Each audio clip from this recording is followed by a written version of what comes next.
when a pastor or a preacher gets up to minister before people, they usually can feel out if the crowd is engaging by them saying amen or looking at their faces sometimes. Sometimes if they're stone cold quiet and you can see like an intense look, it's probably hitting home. If you're looking out there and they're just on their phone and they're writing, you probably lost them. With content, since you can't automatically see who's on the other side of it, you have to kind of gauge it by the engagement that you get. So let's say I was teaching about the gospel. I would end all my posts or my stuff with a call to action. What did you see? What did you feel about this statement? How do you see this statement? We're here to hear you out, not argue. Things like that invite people to actually respond or talk back. So a call to action is just literally a way to have their audience respond back to you. The in-between stuff is good because after you've received the gospel, it doesn't automatically mean that you're not going to struggle with anxiety, that you're not going to struggle with the temptations of things. It doesn't mean that. This is why the Bible puts remedies and things to do in the Bible when those things come up, right? One of my favorite scriptures is Philippians 4:6. Be anxious for nothing, but in everything by prayer and supplication with thanksgiving, let your requests be made known unto God.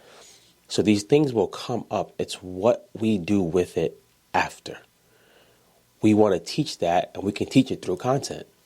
I'm big on churches and organizations posting on social media because it's where the people are at.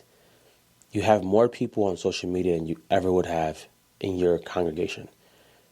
Members included, probably past and present as well. You also have to realize your organization can only reach physical people with somebody having to be in front of them a lot, outside of like an email. But going ahead and spreading a broader message to the masses, it's much more effective to add to what you already do. Now, where we get tripped up at is we think that we need to make our content look like somebody who has a 10-person team. If you are not able to afford a 10-person team, here are my tips. First tip is to hire a small agency or hire a smaller content creator that you believe is reputable. When I say small content creator, meaning that this person isn't charging yet $3,000 and more. Maybe they're charging like $1,000 or about $500 or something like that. And the reason why you want to do that is because you get to keep the cost low right now and still get good quality. Now, if you do this, don't expect them to work like a slave for you, because that's not their role. They're there to help. The second thing I would do as a tip is I would always have I would ask some volunteers to volunteer per month, maybe an hour per month, to go ahead and create some of the content.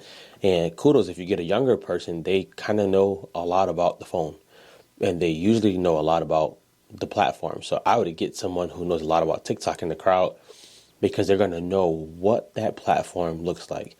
That platform isn't meant for the 60-minute sermon. It's maybe meant for a 1 to 3 minute message.